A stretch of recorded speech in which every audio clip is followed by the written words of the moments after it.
Hi students, आप सभी का हार्दिक स्वागत है। एक बार आप लोग प्रेम से बोलिए, बाबा गुरु गोरक्षनाथ की जय। क्लियर? बाबा गुरु गोरक्षनाथ की जय। आगे हम लोग देखते हैं financial statements of not for profit organisations. Financial organisation of not for profit organisation, इसी चैप्टर के बारे में हम लोग डिस्कस कर रहे हैं अकाउंट्स में, और ये बहुत ही इंपॉर्टेंट चैप्टर है। आपके बोर्ड एग्जामिनेशंस में कम से कम 15 मार्क्स 15 नंबर का क्वेश्चंस आपके बोर्ड एग्जामिनेशंस में जरूर क्रिएट होगा। ओके, तो हम लोग इस पे आगे डिस्कस करेंगे। इसके पहले आप एक बार जरूर लाइक ठोकिए। लाइक ठोक दो, काहे शर्मा रहे हो? ठोको ठोको, देख रहे हैं, चलो लाइक ठोको। ठीक है, अब आगे देखते हैं। ये आपका जो financial statement of not for profit organisation है, इसमें आपको ये 3 चीज पे फोकस करना है। पहला रिसिप्ट्स एंड पेमेंट अकाउंट है। क्लियर? जो अभी हम इस पे अलग आगे एक एक पॉइंट पे डिस्कस करेंगे, तो आप लोग अपने माइंड में फिलहाल में ये बैठा लीजिए कि receipts and payment account. Receipts means होता है पाना, जो आपके पास आता है उसको हम लोग रिसिप्ट्स बोलते हैं। क्लियर? एंड पेमेंट मीन्स होता है भुगतान करना, जो आपके पास से पैसा जाएगा आप उसको पेमेंट बोलेंगे। Clear? Receipts and payment account में सिर्फ कैश ट्रांजेक्शन्स की एंट्री की जाती है, ठनाठन की एंट्री की जाती है, कैश ट्रांजेक्शन्स की एंट्री की जाती है। कैश आया तो रिसिप्ट्स में, कैश गया तो पेमेंट में। क्लियर? और इसका रूल्स हम लोग इस पे और आगे डिटेल से देखेंगे कि रिसिप्ट्स में देखेंगे कि हमारे पास कहां से कैश आया। जैसे सब्सक्रिप्शन मिला तो सब्सक्रिप्शन रिसीव हुआ, डोनेशन मिला, कोई ओल्ड न्यूज़पेपर है उसको बेचने से पैसा मिला, कोई ओल्ड फर्नीचर है उसको बेचने से आपको पैसा मिला, कोई आप सामान बेच रहे हैं उसके बदले में पैसा मिला, टिकट बेच रहे हैं, एंट्रेंस फी ले रहे हैं, आपके पास आएगा तो वो सब पूरे के पूरे रिसिप्ट्स में जाएगा। क्लियर? एंड पेमेंट मीन्स होता है भुगतान करना, किसी भी कारण बस आपके पास से पैसा जा रहा है।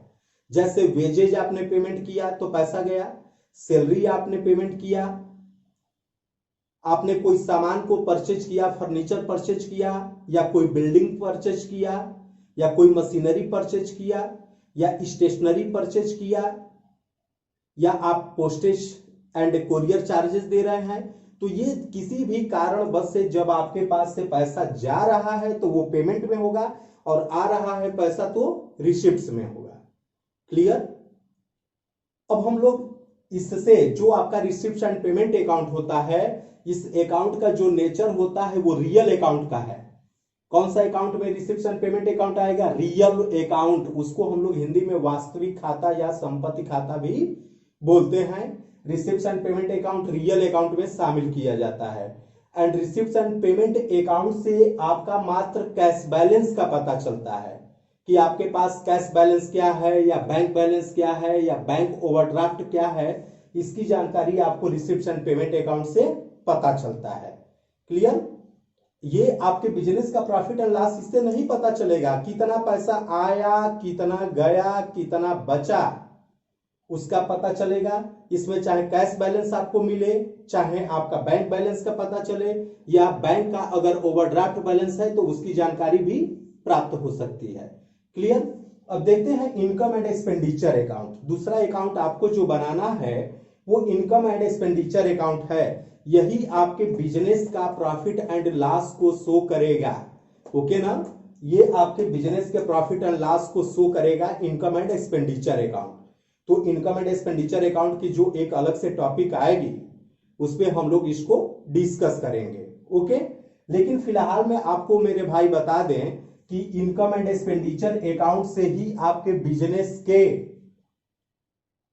प्रॉफिट और लॉस पता चलेगा कि नॉट फॉर प्रॉफिट ऑर्गेनाइजेशंस का बिजनेस में सरप्लस हुआ कि डिफिशियंसी हुआ, उसकी जानकारी किससे मिलेगा?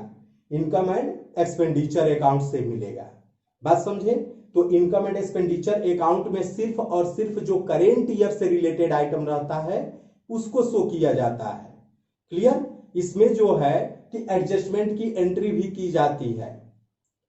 मेरी बात समझ रहे होंगे आप लोग। तो इनकम एंड एक्सपेंडिचर अकाउंट से लास्ट में जब हम लोग जोड़ेंगे घटाएंगे, अगर इनकम का एक्सेस है मींस इनकम ज्यादा है और एक्सपेंडिचर कम है तो सरप्लस होगा, और अगर एक्सपेंडिचर ज्यादा है इनकम कम है तो आपका डिफिशियंसी होगा।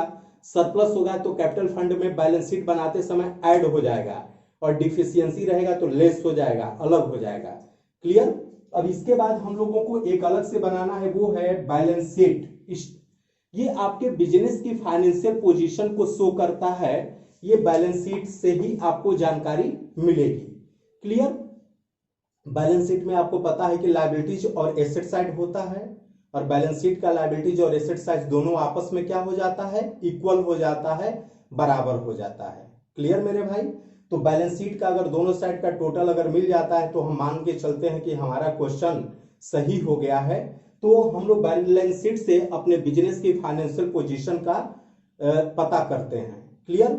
और मेरे भाई ये आपको बता दें कि ये जो बैलेंस शीट हमारा बनेगा, तो ये जो आपकी इनकम एंड एक्सपेंडिचर का जो सरप्लस या डिफिशियंसी है वो तो जाएगा ही जाएगा, बाकी जो भी हम लोग क्लास 11th में हम लोगों ने ट्रेडिंग ऑर्गेनाइजेशन में जैसे बैलेंस शीट बनाया था कि आप लोग पहले नेट प्रॉफिट, पहले आप ग्रॉस प्रॉफिट निकालते थे या ग्रॉस लॉस जो भी आपको ट्रेडिंग अकाउंट से आता था, उसके बाद नेट प्रॉफिट या नेट लॉस होता था, उसके बाद net profit and net loss आपका पीएल अकाउंट से मिल जाता था। उसके बाद आप लोग बैलेंस शीट बनाते थे तो दो साइड होता था, लायबिलिटीज और एसेट साइड होता था। तो उसी तरीके से आपको बैलेंस शीट यहां पे भी बनाना पड़ेगा। क्लियर? तो आपके क्वेश्चन में बैलेंस शीट जब बनाएंगे तो लास्ट में बैलेंस शीट का दोनों साइड टोटल मतलब लायबिलिटीज और एसेट्स आपस में इक्वल हो जाएगा। क्लियर? अब हम लोग देखते हैं कि बैलेंस शीट में अगर कैपिटल फंड दिया हुआ है निकाल करके तो अच्छी बात है, आपके क्वेश्चन में दिया है तो कोई दिक्कत नहीं है। अगर by the way capital fund नहीं दिया हुआ है तो उसको वर्किंग नोट के माध्यम से हमको कैपिटल फंड निकालना पड़ेगा, या कैपिटल फंड को आप ओपनिंग बैलेंस शीट भी बना करके निकाल सकते हैं। और ओपनिंग बैलेंस शीट बनाएंगे तो उससे आपको आराम से कैपिटल फंड भी निकाला जाएगा कि जितनी ओपनिंग एसेट्स होगी आप एसेट साइड में दिखा देंगे और ओपनिंग लायबिलिटीज को आप लायबिलिटी साइड में दिखा देंगे।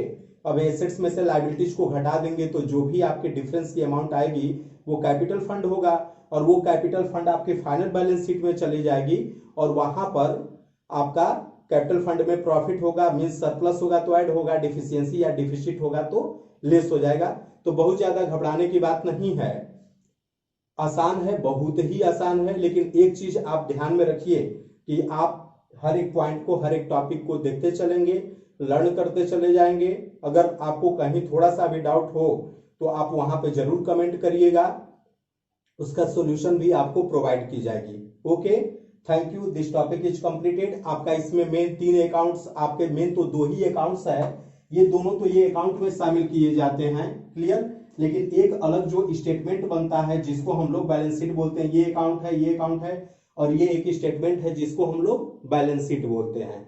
ओके, तो पहला रिसिप्ट्स एंड पेमेंट अकाउंट बनेगा, दूसरा इनकम एंड एक्सपेंडिचर अकाउंट बनेगा, और तीसरा एक अलग से स्टेटमेंट बनेगा जिसको हम लोग बैलेंस शीट बोलते हैं। ये आपके financial statement of not for profit organisation में आएगा, और न्यूमेरिकल्स में आपको यही 3 चीजें तैयार करनी है। Okay, thank you.